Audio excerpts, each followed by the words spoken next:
आदरणीय सभापति जी, सरकारी खजाने में बचत हुई वो तो एक बात है और वो करना भी चाहिए, जैसा मैंने ट्रस्टीशिप की बात कही। लेकिन हमने इस बात पर भी ध्यान रखा है कि जन सामान्य के उनको भी बचत का लाभ मिलना चाहिए। योजना ऐसी हो ताकि जनता को भी बचत हो। और आपने देखा होगा आयुष्मान भारत योजना, बीमारी के कारण सामान्य मानवी को जो खर्च होता था, अब तक जिन लोगों ने इसका बेनिफिट लिया है, उसी के हिसाब से मैं कहता हूं कि करीब करीब देशवासियों का आयुष्मान योजना का बेनिफिट लेने के कारण जो खर्चा उनको अपने जेब से करना पड़ता, वैसे 1,20,000 करोड़ रुपया जनता जनार्दन के बचे हैं।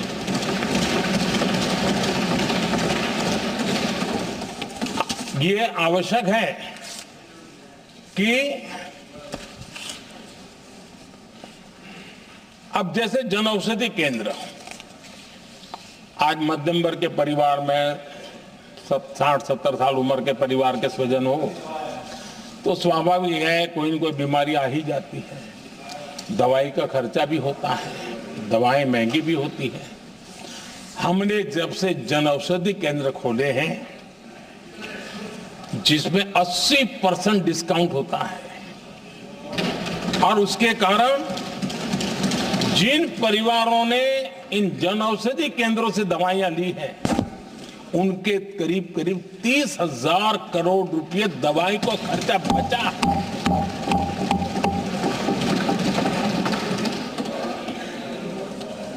आदरणीय अध्यक्ष जी, यूनिसेफ का भी अनुमान है, उनका कहना है कि जिसके घर में स्वच्छता और टॉयलेट बना, उन्होंने इसका बड़ा सर्वे किया था, उस परिवार को करीब करीब साल भर में 70,000 रुपए की बचत है। स्वच्छता अभियान कहो, टॉयलेट बनाने का काम कहो, शुद्ध जल पहुंचाने का काम करो, कितना बड़ा फायदा हमारे सामान्य परिवार को हो रहा है। आदरणीय अध्यक्ष जी, नल से जल, मैंने प्रारंभ में उसका उल्लेख किया। WHO की एक रिपोर्ट आई है। WHO का कहना है कि नल से जल शुद्ध पानी मिलने के कारण उन परिवारों में जो अन्य बीमारियों के खर्चे होते थे, औसत 40,000 रुपया परिवार का बचा है।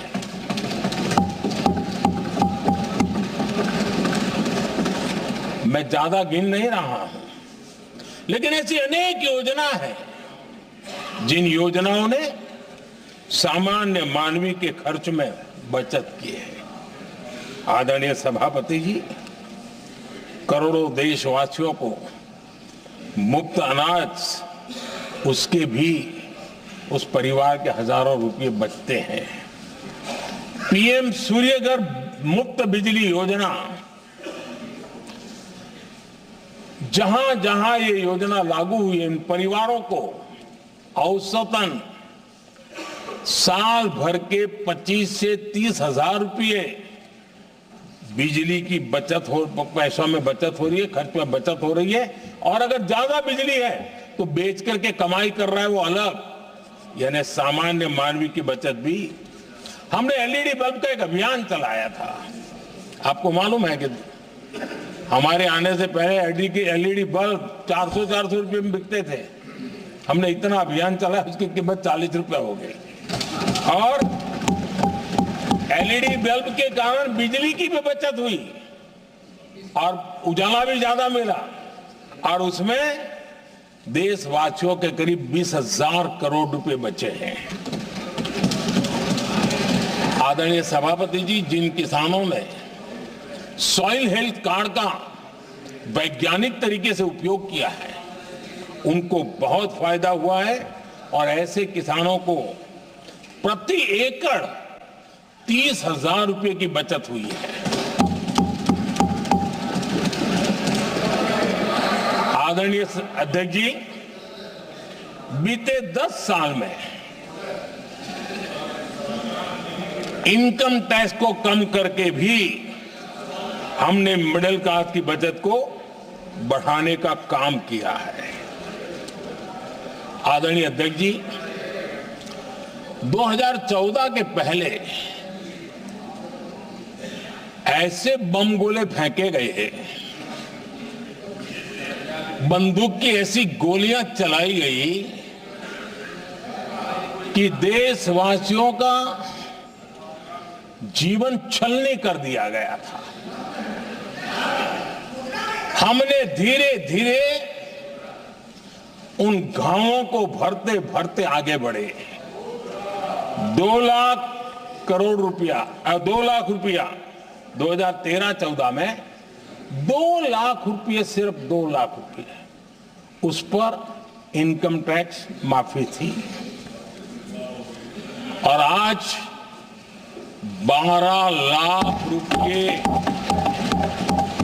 संपूर्ण रूप से इनकम टैक्स से मुक्ति। और हमने बीच के कालखंड में भी 14 में भी, 17 में भी, 19 में भी, 23 में भी हम लगातार ये करते आए, घाव भरते गए और आज बैंडेज बाकी था वो भी कर लिया। स्टैंडर्ड डिडक्शन उसके अगर 75,000 जोड़ दें तो 1 अप्रैल के बाद देश में जो सैलरीड क्लास है उनके 13.25 लाख रुपए तक कोई इनकम टैक्स नहीं देना पड़ेगा।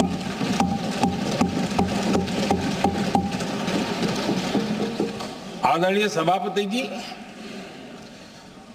आप जिस समय युवा मोर्चा में काम करते थे तब एक बात आप सुनते होंगे, पढ़ते भी होंगे। एक प्रधानमंत्री आए दिन 21वीं सदी बोला करते थे। एक प्रकार से रट गया था, तकिया कलाम जैसा हो गया था, तो बोलते थे 21वीं सदी। जब इतनी बार बोला जाता था तो उस समय टाइम्स ऑफ इंडिया में R.K. लक्ष्मण ने एक बड़ा शानदार कार्टून बनाया था। वो कार्टून बड़ा इंटरेस्टिंग था। उस कार्टून में एक हवाई जहाज है, एक पायलट है। अब उन्होंने पायलट क्यों पसंद किया वो तो मुझे मालूम नहीं। कुछ पैसेंजर बैठे थे और हवाई जहाज एक ठेले पे रखा हुआ था और मजदूर ठेले को धक्का मार रहे थे और 21वीं सदी लिखा हुआ था। वो कार्टून उस समय तो मजाक लग रहा था, लेकिन आगे चल करके वो सच सिद्ध हो गया। आदरणीय अध्यक्ष जी, ये कटाक्ष था जमीनी सच्चाई से। तब के प्रधानमंत्री कितने कटे उठे थे और हवाई बातों में लगे हुए थे, इसका वो जीता जागता प्रदर्शन करने वाला कार्टून था।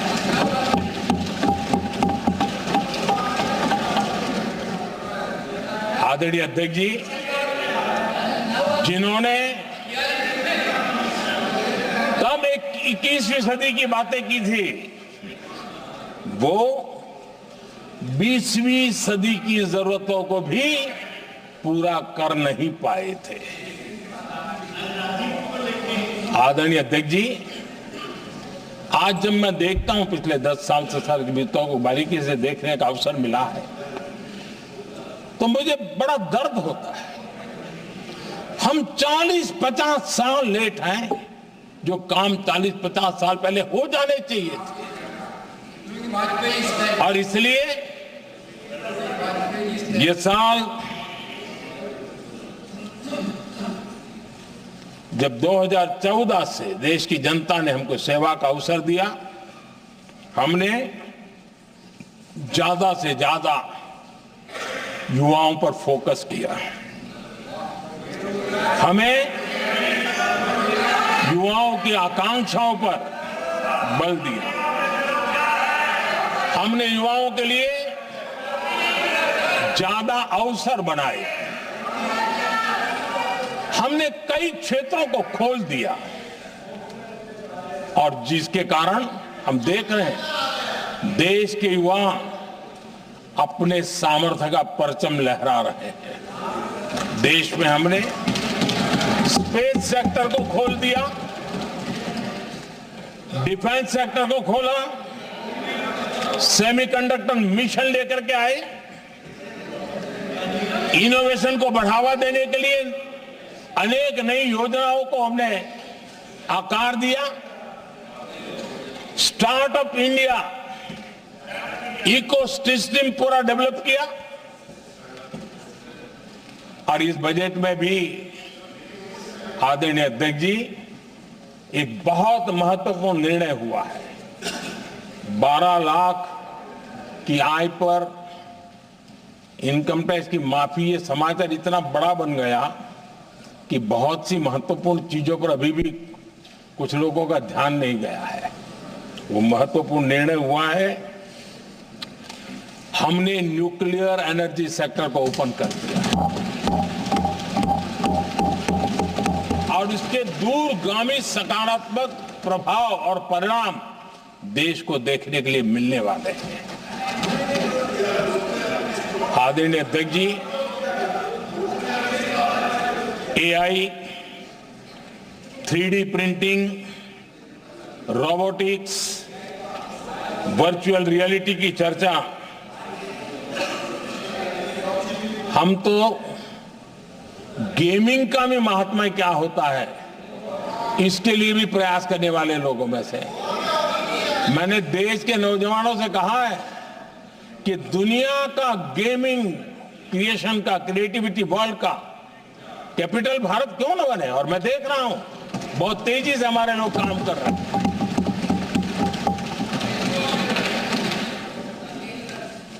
कुछ लोगों को अब जब एआई की बात होती है, कुछ लोगों को अब ये शब्द फैशन में है तो बोला जाता है, लेकिन मेरे लिए सिंगल एआई नहीं है, डबल एआई। भारत की डबल ताकत है। एक एआई आर्टिफिशियल इंटेलिजेंस, दूसरा AI aspirational India.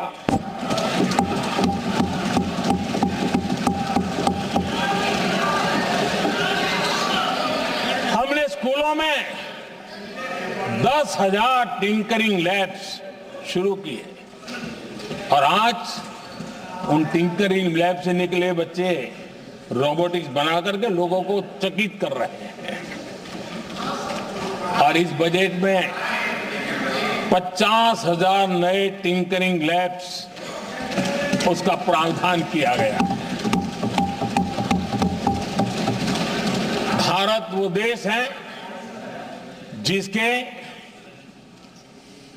India AI mission को लेकर के पूरी दुनिया बहुत आशावादी है और विश्व के एआई प्लेटफॉर्म में भारत की मौजूदगी एक महत्वपूर्ण स्थान प्राप्त कर चुकी है।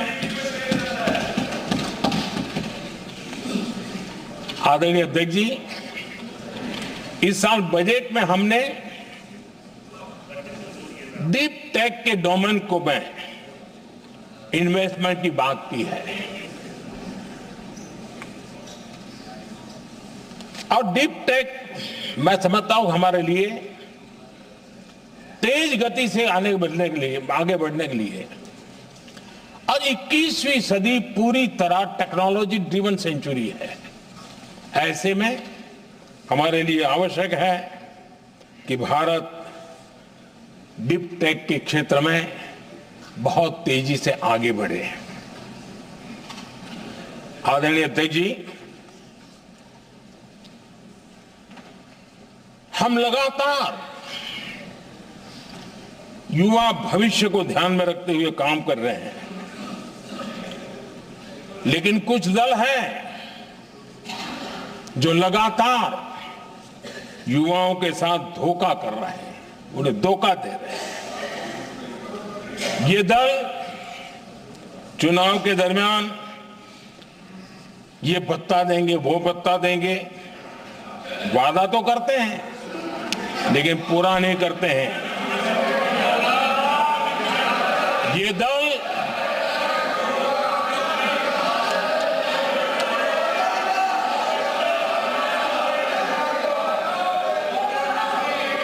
प्लीज माननीय सदस्य गरिमा प्रतिष्ठा बनाए रखें। भारत की संसद में आप प्लीज बैठे बैठे टिप्पणी नहीं करें, और नए माननीय सदस्य बैठे बैठे टिप्पणी कर रहे हैं। आदरणीय अध्यक्ष जी, ये दल युवाओं के भविष्य पर आपदा बनकर गिरे हुए हैं।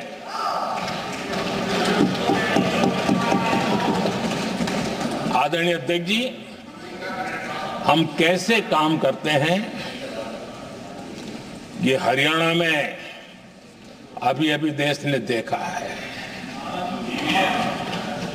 बिना खर्ची, बिना पर्ची नौकरी देने का वादा किया था, सरकार बनते ही नौकरी मिल गई नौजवानों को। हम जो कहते हैं उसी का परिणाम है। आदरणीय अध्यक्ष जी, हरियाणा में तीसरी बार भव्य विजय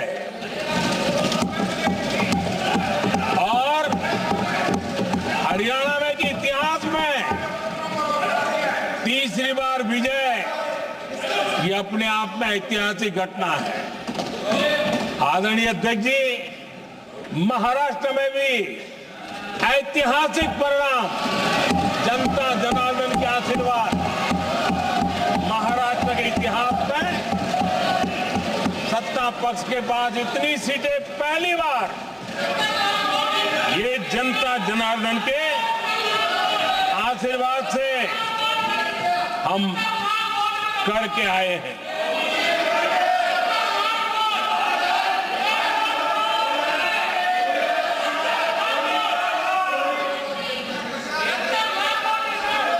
कुछ समझते हैं आदरणीय अध्यक्ष जी, कल जवाब दिया था ना आपको।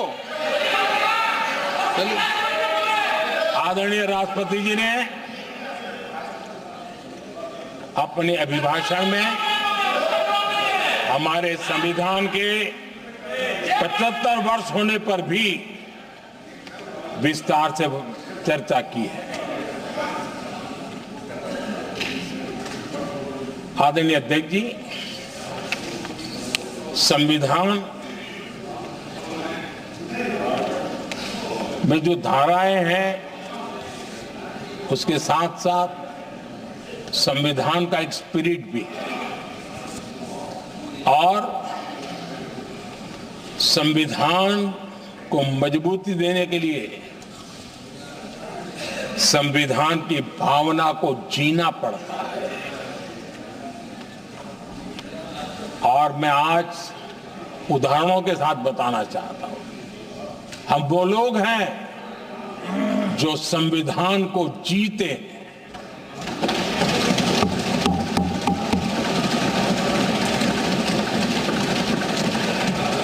आदरणीय अध्यक्ष महोदय, हमारे यहां ये बात सही है, परंपरा है कि राष्ट्रपति जी जब उद्बोधन करते हैं तो उस सरकार के उस साल के कार्यकाल का ब्यौरा देते हैं। उसी प्रकार से राज्यों में गवर्नर का जो उद्बोधन होता है सदन में, वो उस राज्य के कार्यकलापों का ब्यौरा देते हैं।